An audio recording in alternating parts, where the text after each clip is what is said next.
Aujourd'hui, dans les studios de RLP, notre invitée, c'est Martine Balou. Bonjour. Bonjour. Vous dirigez une société qui s'appelle Historia Cité, une société qui raconte secrets d'histoire de Périgueux et aux alentours.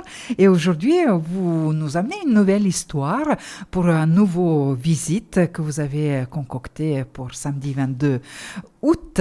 Songe d'une nuit d'été. C'est quoi, Martine Balou? Alors, Songe d'une nuit d'été, c'est l'évocation de personnages qui sont passés à Périgueux, remarquables. Et surtout, c'est une façon de rendre hommage à George Sand, puisque c'est l'anniversaire de sa disparition, les 150e anniversaire. Pas la date exacte, mais l'année, bien entendu. Et on parle beaucoup de George Sand en tant que personnage, femme, etc. Même à Périgueux, il y a eu des conférences. Mais voilà, pour la deuxième fois, j'ai envie de la remettre dans le contexte. Parce que George Sand est venu 2 fois, séjourné 2 fois à Périgueux. Et ça, peu de personnes quand même le savent. Donc c'est une façon d'évoquer la ville à un temps T, en 1825 finalement, en 1829. Et puis elle va côtoyer dans mon parcours et donc ma présentation des amis à elle qui sont Chateaubriand, dont elle est fascinée par Chateaubriand, Victor Hugo, Eugène Delacroix qui va faire un portrait d'elle et qui sont venus aussi à Périgueux. Voilà, donc c'est... On est vraiment curieux à connaître cette histoire. Pourquoi George Sand est venu à Périgueux? C'est à vous, Martine. George Sand va effectuer un voyage dans le sud-ouest et... tout d'abord, je vais me permettre de présenter George Sand, cette jeune femme née Amandine Aurore Dupin, qui va devenir baronne du Devant et qui sera George Sand, un pseudo qu'elle prend en 1831 en lien avec son amant du moment, Jules Sandeau, celui pour lequel elle va quitter son mari, quitter, séparation, puisque à l'époque on ne divorce pas encore. Alors, George Sand, c'est un personnage extraordinaire. C'est d'abord une double ascendance, de par sa naissance aristocratique, par son père, puisqu'elle est la petite fille du maréchal de Saxe, et populaire par sa mère, qui est cantinière, fille un peu légère, et dont le père est oiseleur. Donc déjà, elle est dans cette ambivalence, je vais dire, de naissance et elle aura toujours un regard pour soutenir la cause des humbles. Ceci explique cela, toujours l'ascendance. Et cette femme qui est écrivaine, penseuse, femme engagée, qui a une place unique dans l'histoire quand même culturelle et politique du XIXe siècle, pour bien contextualiser, c'est une figure centrale des lettres françaises et elle a su affirmer son indépendance dans une société qui refusait aux femmes droits civils et reconnaissance publique. Donc, elle va avoir une vie et une œuvre exceptionnelles. Au cœur donc du siècle romantique, du XIXe siècle, et elle va côtoyer des amis, dont Chateaubriand, dont Victor Hugo, Delacroix, qui vont venir à Périgueux. Chateaubriand, c'est en 1829, Victor Hugo en 1843 et donc Delacroix en 1855. Donc c'est assez amusant que tous ces personnages se retrouvent pas au même moment, mais vont traverser la même ville.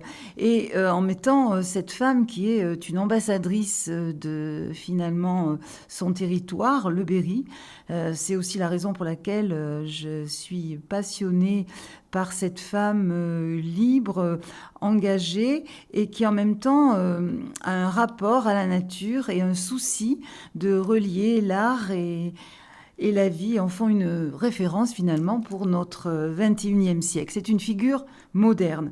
Alors effectivement, elle va effectuer un voyage en 1825, elle va quitter Nouan. Je rappelle qu'elle est née à Paris le 1er juillet 1804, qu'elle décédera donc le 8 juin 1876, il y a 150 ans, à Nohant, dans le beau territoire du Berry. Et elle va effectuer un voyage donc à Cauterets avec son mari, avec lequel elle ne s'entend pas toujours très bien, qui est le baron du Devant. Ils sont donc invités à Cauterets. Et ce sera ce voyage dans le sud-ouest. Elle ira à Nérac, elle ira donc dans le Lot, et elle viendra dans le Périgord.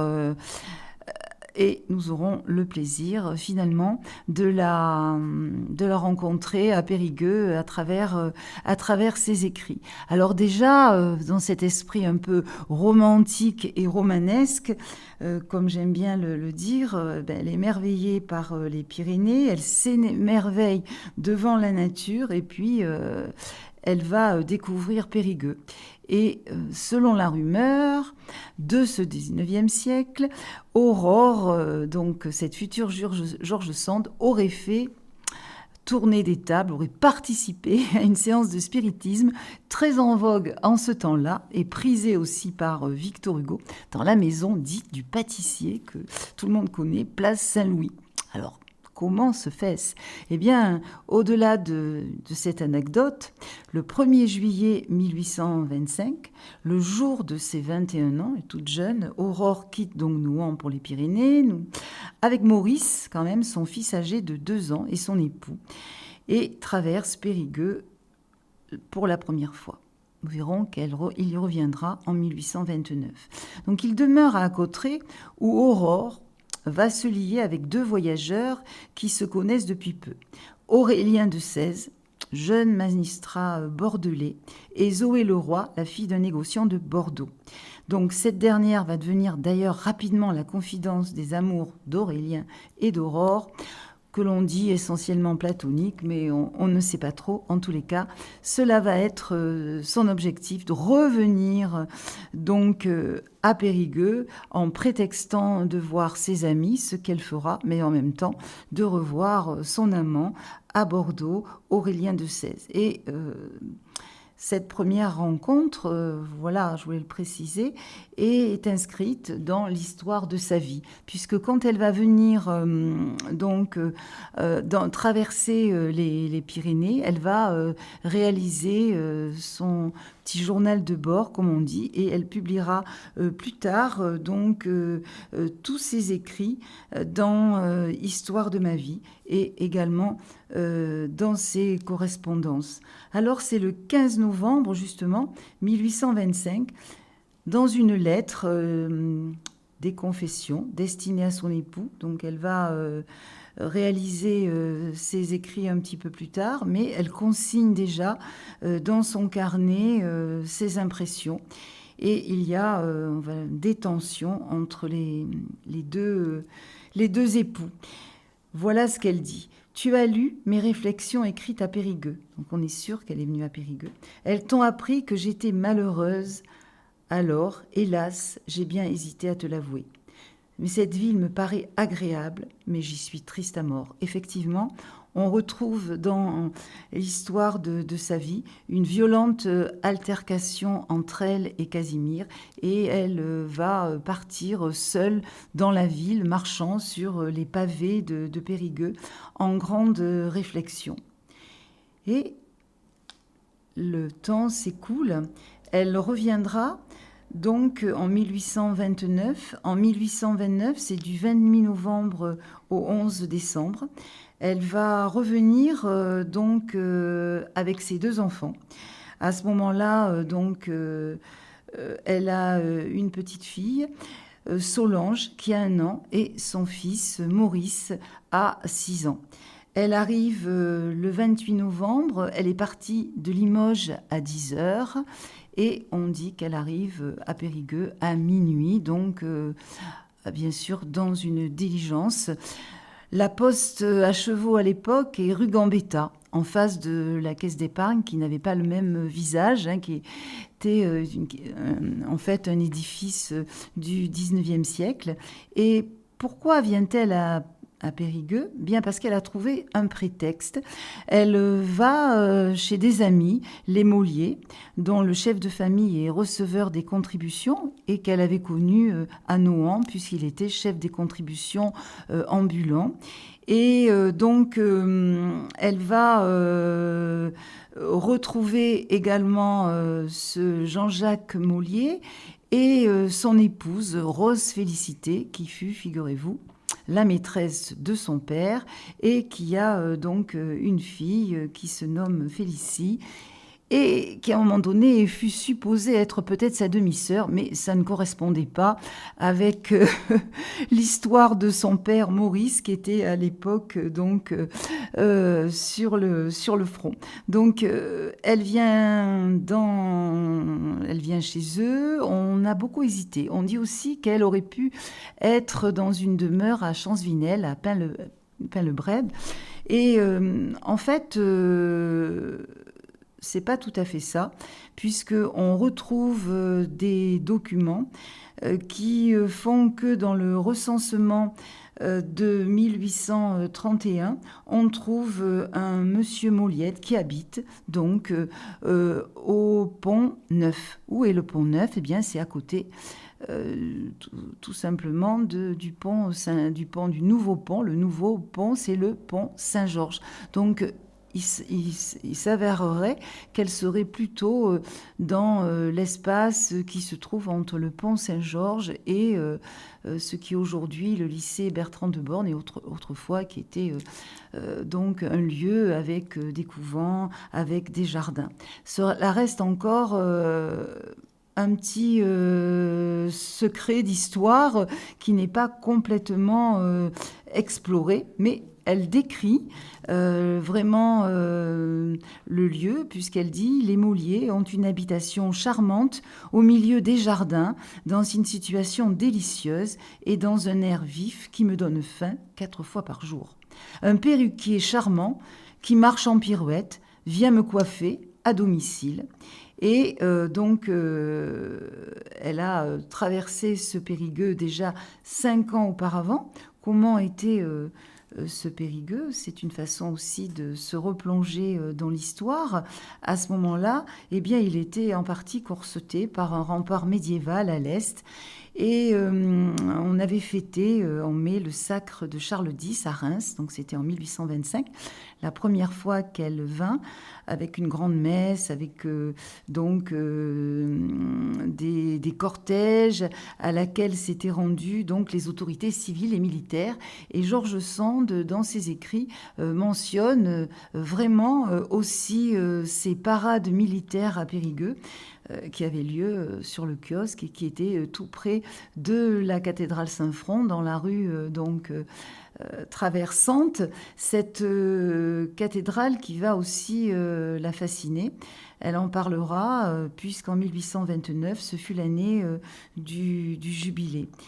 Et cette ville qu'elle va découvrir avec effectivement sur la pelouse, c'est-à-dire le cours Montaigne aujourd'hui, des jeux publics, des danses champêtres, le lancement d'un ballon et d'un feu d'artifice qui sont organisés lors de grandes manifestations à l'époque et de l'inauguration du palais de justice. Et puis en 1829, donc quand elle revient, ce sont les premières mesures d'urbanisme qui sont prises et l'arrivée 3 ans plus tôt d'un jeune architecte, donc Louis XIV, qui a bouleversé le paysage de la ville et qui va donc construire ce palais de justice que j'évoque. Donc elle va apprendre aussi tout cela, qu'on a béni la première pierre de ce palais de justice le 4 novembre, quelques jours avant son arrivée, à l'occasion de la Saint-Charles, c'est-à-dire de la fête du roi, qui avait occasionné de grandes festivités avec des processions, des cortèges d'autorités publiques et des notables partant de l'ancienne préfecture, puisqu'il faut resituer Périgueux. La préfecture, à l'époque, se trouvait place Hoche, là où furent les archives départementales, et aujourd'hui, où est le centre culturel François Mitterrand. Et donc, On va aussi lui raconter, ses amis qui étaient impliqués dans la vie de Périgueux vont lui révéler que cette première pierre bénite avait été placée sur le pilier gauche de l'édifice, donc on le situe bien aujourd'hui, on y avait inséré un coffret en bois contenant 3 médailles frappées pour la circonstance à l'effigie du roi et légendé Charles X, roi de France et de Navarre. Faut pas que ça donne envie de gratter les pierres aujourd'hui, je présente. Et le soir, sur le chantier, un festin et un bal avaient ravi la population. Donc, quand elle dit que cette ville est agréable, charmante, effectivement, il y a énormément de festivités. Tout est prétexte un petit peu à des fêtes. Et on a sur la place du bassin, que l'on appelle ainsi, qui est près du cours Montaigne aussi, un plan d'eau avec un décor un peu étrange. Il y a de l'herbe, il n'y a pas de parking à l'époque. Il y a des moutons qui paissent et on a à droite les remparts qui se démantèlent. Il faut imaginer tout le long de la rue Limojane. Alors comment ne pas aimer cette ville à la fois rurale, elle qui adore la nature et qui a été subjuguée par les paysages dans les Pyrénées. Elle va retrouver cette ville rurale et qu'elle appréciera effectivement avec un marché couvert aussi, puisqu'on a des premières halles à la place du consulat. Et George Sand est conquise par cette ville aux charmes multiples. Elle aime admirer la rivière sur le belvédère des allées de Tourny, où on ne va pas assez aujourd'hui, du nom de Belvédéré, qui donne une vue sur ce que l'on appelle les puits. Les puits, ce sont nos collines. Donc vraiment, elle va trouver en Périgueux un paysage qui lui convient, et puis surtout elle retrouve ses amis et surtout la fille donc de ce receveur à qui elle va se confier. Elle est tout près de Bordeaux, et d'ailleurs Casimir Dudevant s'en servira plus tard en disant qu'elle va rester très peu pour un si grand séjour à Périgueux et aller retrouver son amant, Aurélien de Sèze à Bordeaux. Ce n'est pas toujours facile à cette époque d'être une femme libre alors qu'elle a un mari qui est très volage et qu'elle veut mener sa vie elle-même. Et en tous les cas, elle va être inspirée par des paysages et des paysages qui appartiennent aussi à notre ville, dont il faut être très fier. Je pense qu'il faut le citer aujourd'hui. Et en fait, c'est le vendredi 11 décembre qu'Aurore quitte ses amis et parvient à Nohant, le dimanche 13 décembre au matin. Le voyage de retour a été un petit peu plus rapide que celui de l'aller entre Limoges et Périgueux. Et alors, ce que disent ces écrits, en fait, c'est très amusant, parce qu'elle est dans l'art, la nature et la gastronomie. Elle raconte qu'elle rapporte quelques truffes. Alors, ce spiritisme à la maison du pâtissier serait le lien, je plaisante, puisque autrefois, ce fut cette demeure abrita donc un maître pâtissier du nom de Guillaume Franconi, effectivement, au XIXe siècle. Le 10 février 1830, elle écrit à un ami ses impressions de voyage. « Les vœux que vous avez faits pour moi dans mon voyage, cet ami c'est Charles Meur, m'ont préservé de tous les maux et de tous les dangers qui m'entendaient dans ces régions lointaines et inconnues. J'en suis revenue bien portante et de bonne humeur. J'ai occupé mon temps. » Ça change par rapport à la première fois où elle vient accompagnée de son mari et de son petit garçon, où il y a des disputes et où elle est très triste, on s'en souvient. Là, elle est seule avec sa petite fille d'1 an et son petit garçon de 6 ans. J'ai occupé mon temps, donc dit-elle, de la manière la plus édifiante auprès de Madame Mollier, en allant de la messe au sermon et du sermon à la bénédiction. 8 jours de plus et je faisais mon jubilé, puisque c'était la date du jubilé à la cathédrale Saint-Front, effectivement, sous l'épiscopat de Monseigneur Lostange. Malheureusement, il s'est trouvé fini au moment où j'allais le commencer et j'ai remis ma confession au prochain jubilé. Enfin, je suis rentrée sous le toit paternel, l'estomac rempli de truffes et le cœur de sentiments religieux et monarchiques. Aussi, parmi ces nombreux projets de voyage, il y avait sûrement celui de revenir à Périgueux. Ce qui ne se réalisa pas, malheureusement, mais je pense que George Sand doit rester ancré dans l'histoire de Périgueux. Nous lui devons bien cela à cette femme fascinante que l'on mentionne tant de fois. Et puis pour ce 150e anniversaire, où bien j'ai eu la chance de partager des échanges aussi avec le magnifique musée. Je ne puis que le conseiller d'aller à Nohant, entre Périgueux et Périgord, je dirais, et le Berry. Ne pas oublier cette dame incroyable qui fit l'honneur de venir dans notre ville, la capitale du Périgord.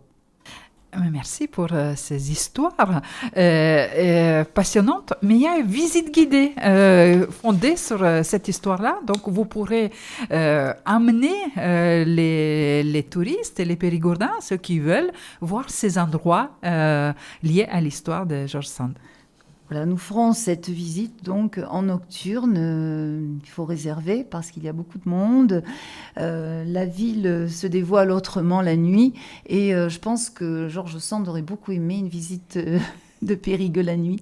C'est entre le romanesque et le romantique, puisque j'évoquerai aussi d'autres personnages hauts en couleur, dont Buffalo Bill, une autre histoire peut-être à partager avec vous. Un autre moment, mais en attendant, il faut réserver, c'est ça, Martine? Il faut réserver. Vous pouvez peut-être laisser vos coordonnées. 06 75 87 02 48. Il y a très très très peu de places disponibles, mais... Pour les premiers, peut-être ils auront de chance. Voilà. Pour samedi 22 août à 21h à Périgueux. Merci Martine Balou au nom de Historia Cité. Merci à vous.